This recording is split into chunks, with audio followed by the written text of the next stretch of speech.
ಧರ್ಮಸ್ಥಳ ವಿರುದ್ಧ ಸಂಚು ರೂಪಿಸಿದ್ದ ಈ ಬುರುಡೆ ಗ್ಯಾಂಗ್ನ ಬಂಡವಾಳ ಬಟಾ ಬಯಲಾಗಿದೆ. ಈಗ ಗ್ರಾಮಸ್ಥರೇ ಇದರ ಹಿಂದೆ ಬಿದ್ದಿದ್ದಾರೆ. ಸಿಬಿಐ ತನಿಖೆ ಆಗಬೇಕು ಅನ್ನುವಂತ ನಿಟ್ಟಿನಲ್ಲಿ ಒಂದಷ್ಟು ವಿಚಾರಗಳನ್ನು ಕೂಡ ಹೇಳ್ತಾ ಇದ್ದಾರೆ. ಅದರ ಬಗ್ಗೆ ಒಂದಷ್ಟು ಡೀಟೇಲ್ಸ್ ಇದೆ, ನೋಡ್ಕೊಂಡ್ ಬನ್ನಿ.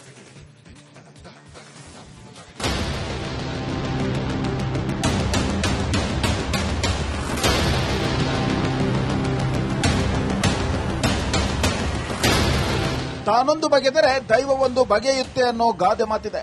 ಇದೇ ಮಾತಿನಂತೆ ದೈವಕ್ಕೆ ದ್ರೋಹ ಬಗೆಯಲು ಹೋದ ಸುಳ್ಳಿನ ಶೂರರು ಷಡ್ಯಂತ್ರ ವೀರರ ನೌಟಂಕಿ ನಾಟಕ ಎಷ್ಟು ದಿನ ಅಂತ ನಡೆಯುತ್ತೆ ಹೇಳಿ.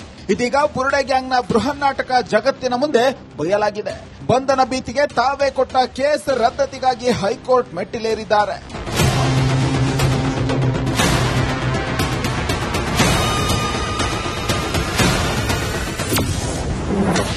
ಬುರುಡೆ ಕೇಸ್ನಲ್ಲಿ ಎಂಟ್ರಿ ಆಗುತ್ತಾ ಸಿಬಿಐ? ಬಿ ಗ್ಯಾಂಗ್ ವಿರುದ್ಧ ಧರ್ಮಸ್ಥಳ ಗ್ರಾಮಸ್ಥರು ಕಿಡಿ.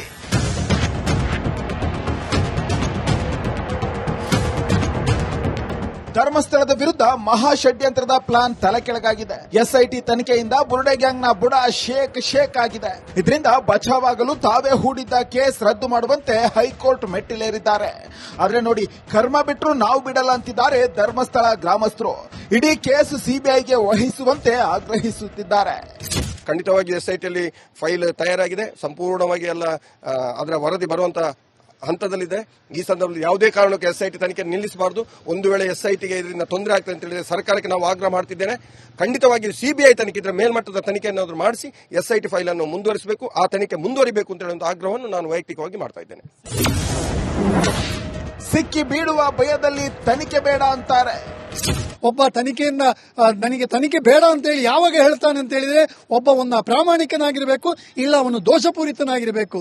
ಇದು ದೋಷಪೂರಿತನಾಗಿರುವಂತಹ ಎಲ್ಲಾ ಸಂಜ್ಞೆಗಳು ಕಾಣ್ತಾ ಇದೆ. ಅದಕ್ಕೋಸ್ಕರ ತನಿಖೆಗಳು ಬೇಡ, ಅದನ್ನು ನಿಲ್ಲಿಸಿ. ಏನು ಸ್ವಾಮಿ ಇದು? ಏನು ಅವರಿಗೆ ಬೇಕಾದಾಗೆ ಮಾಡಬಹುದಾ? ಇದು ಸರಿಯಲ್ಲ. ಅಪ್ಪನಿಗೆ ಹುಟ್ಟಿದ್ರೆ ತನಿಖೆ ಎದುರಿಸಿ. ಓಪನ್ ಚಾಲೆಂಜ್ ಮಾಡ್ತಾ ಇದ್ದೀನಿ ತಿಮ್ರೊಡ್ಡಿ ಮತ್ತೆ ಮಟ್ಟಣ್ಣ, ನಿಮ್ಮಿಬ್ಬರಿಗೂ ಓಪನ್ ಚಾಲೆಂಜ್ ಮಾಡ್ತಾ ಇದ್ದೀನಿ. ನೀವೆಲ್ಲರೂ ಕೂಡ ನೀವು ಅಪ್ಪನ ಹುಟ್ಟಿದ್ರೆ ಈಗ ತನಿಖೆ ಎದುರಿಸಿ. ಸ್ಟೇ ತಗೋಬಂದ್ರೆ ನೀವು ಅಪ್ಪಂಗೆ ಹುಟ್ಟಿಲ್ಲ ಅಂತ. ಬುರುಡೆ ಗ್ಯಾಂಗ್ ಅನ್ನ ಒತ್ತು ಒಳಗ ಹಾಕಬೇಕು. ಸ್ಟೇಟ್ಮೆಂಟ್ ಗಳನ್ನು ಕರೆಕ್ಟ್ ಆಗಿ ರೆಕಾರ್ಡ್ ಮಾಡಿ, ಹೌದು ನಾವು ಮಾಡಿದ್ದು ಈ ತರದ ಥರ್ಡ್ ಕ್ಲಾಸ್ ಕೆಲಸ, ನಾವು ಮಾಡಬಾರ್ದಾಗಿತ್ತು, ನಮಗೆ ಬೇರೆ ಬೇರೆ ಉದ್ದೇಶಗಳಿಂದ ಇಂತಿಂತ ಉದ್ದೇಶಗಳಿಂದ ನಾವು ಇಂಥ ಕೆಲಸನ ಮಾಡಿದ್ವಿ ಅಂತ ಇವ್ರ ಬಾಯಲ್ಲಿ ಸ್ಟೇಟ್ಮೆಂಟ್ ಗಳನ್ನು ರೆಕಾರ್ಡ್ ಮಾಡಿ ಇವ್ರನ್ನ ಒಳಗೆ ತಳ್ಳಿದ್ರೆ ಮಾತ್ರ ಇದಕ್ಕೊಂದು ಲಾಜಿಕಲ್ ಎಂಡ್ ಇದೆ. ಅಷ್ಟೇ ಬಿಟ್ರೆ ಇಲ್ಲ ಅಂದ್ರೆ 13 ವರ್ಷ ಅಲ್ಲ, 14 ವರ್ಷ ಅಲ್ಲ, 103 ವರ್ಷ ಹೋದ್ರು ಇವ್ರ ಮಕ್ಕಳನ್ನೆಲ್ಲ ಟ್ರೈನ್ ಮಾಡ್ತಾರೆ. ಪ್ರಕರಣ ರದ್ದು ಕೋರಿದ್ದ ಬುರುಡೆ ಗ್ಯಾಂಗ್ ಮನವಿಯನ್ನ ಹೈಕೋರ್ಟ್ ಪುರಸ್ಕರಿಸಿದೆ. ಪ್ರಕರಣದ ಮುಂದಿನ ತನಿಖೆಗೆ ಮಧ್ಯಂತರ ತಡೆಯಾಜ್ಞೆ ನೀಡಿದೆ. ಈ ಬಗ್ಗೆ ಮಾತನಾಡಿದ ಗೃಹ ಸಚಿವ ಪರಮೇಶ್ವರ್, ಸುಪ್ರೀಂ ಕೋರ್ಟ್ಗೆ ಮೇಲ್ಮನವಿ ಸಲ್ಲಿಸುವ ಬಗ್ಗೆ ಚರ್ಚಿಸುತ್ತೇವೆ ಎಂದಿದ್ದಾರೆ.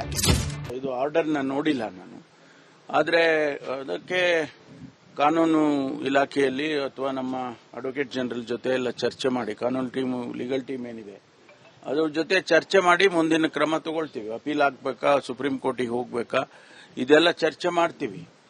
ಚರ್ಚೆ ಮಾಡಿ ಆಮೇಲೆ ಮುಂದಿನ ಕ್ರಮ ಏನ್ ಮಾಡಬೇಕು ಅಂತ ಹೇಳಿ ನಿರ್ಧಾರ ಮಾಡ್ತೀವಿ. ಒಟ್ಟಾರೆ ಧರ್ಮಸ್ಥಳ ವಿರುದ್ಧ ಷಡ್ಯಂತ್ರ ರೂಪಿಸಿದವರಿಗೆ ತಕ್ಕ ಶಾಸ್ತಿ ಆಗಬೇಕು ಅಂತ ಜನ ಆಗ್ರಹಿಸುತ್ತಿದ್ದಾರೆ. ಸದ್ಯ ಸರ್ಕಾರದ ತೀರ್ಮಾನದ ಮೇಲೆ ಬುರುಡೆ ಗ್ಯಾಂಗ್ನ ಭವಿಷ್ಯ ನಿರ್ಧಾರವಾಗಲಿದೆ. Bureau report, republic Kannada. Dharmasthala ವಿರುದ್ಧ ಸಂಚು ರೂಪಿಸಿದ್ದ ಈ ಬುರುಡೆ ಗ್ಯಾಂಗ್ನ ಬಂಡವಾಳ ಬಟಾ ಬಯಲಾಗಿದೆ. ಈಗ ಗ್ರಾಮಸ್ಥರೇ ಇದರ ಹಿಂದೆ ಬಿದ್ದಿದ್ದಾರೆ. ಸಿಬಿಐ ತನಿಖೆ ಆಗಬೇಕು ಅನ್ನುವಂತ ನಿಟ್ಟಿನಲ್ಲಿ ಒಂದಷ್ಟು ವಿಚಾರಗಳನ್ನು ಕೂಡ ಹೇಳ್ತಾ ಇದ್ದಾರೆ. ಅದರ ಬಗ್ಗೆ ಒಂದಷ್ಟು ಡೀಟೇಲ್ಸ್ ಇದೆ, ನೋಡ್ಕೊಂಡ್ ಬನ್ನಿ.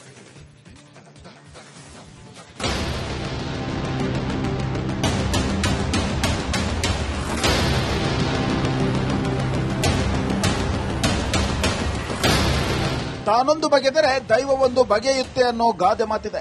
ಇದೇ ಮಾತಿನಂತೆ ದೈವಕ್ಕೆ ದ್ರೋಹ ಬಗೆಯಲು ಹೋದ ಸುಳ್ಳಿನ ಶೂರರು ಷಡ್ಯಂತ್ರ ವೀರರ ನೌಟಂಕಿ ನಾಟಕ ಎಷ್ಟು ದಿನ ಅಂತ ನಡೆಯುತ್ತೆ ಹೇಳಿ. ಇದೀಗ ಬುರುಡೆ ಗ್ಯಾಂಗ್ನ ಬೃಹನ್ನಾಟಕ ಜಗತ್ತಿನ ಮುಂದೆ ಬಯಲಾಗಿದೆ. ಬಂಧನ ಭೀತಿಗೆ ತಾವೇ ಕೊಟ್ಟ ಕೇಸ್ ರದ್ದತಿಗಾಗಿ ಹೈಕೋರ್ಟ್ ಮೆಟ್ಟಿಲೇರಿದ್ದಾರೆ.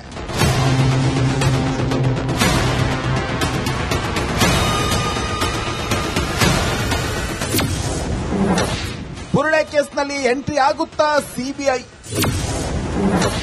ಬಿ ಗ್ಯಾಂಗ್ ವಿರುದ್ಧ ಧರ್ಮಸ್ಥಳ ಗ್ರಾಮಸ್ಥರು ಕಿಡಿ.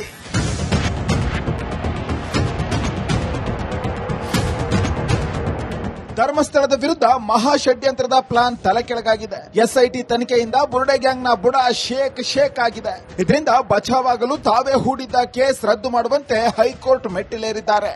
ಆದ್ರೆ ನೋಡಿ, ಕರ್ಮ ಬಿಟ್ರು ನಾವು ಬಿಡಲ್ಲ ಅಂತಿದ್ದಾರೆ ಧರ್ಮಸ್ಥಳ ಗ್ರಾಮಸ್ಥರು. ಇಡೀ ಕೇಸ್ ಸಿಬಿಐಗೆ ವಹಿಸುವಂತೆ ಆಗ್ರಹಿಸುತ್ತಿದ್ದಾರೆ.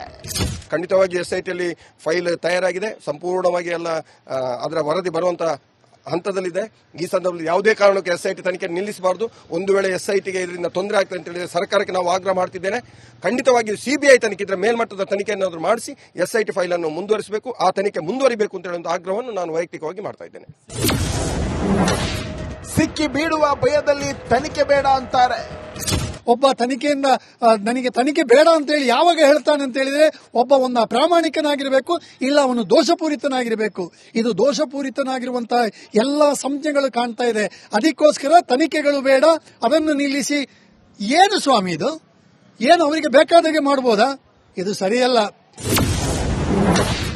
ಅಪ್ಪನಿಗೆ ಹುಟ್ಟಿದ್ರೆ ತನಿಖೆ ಎದುರಿಸಿ.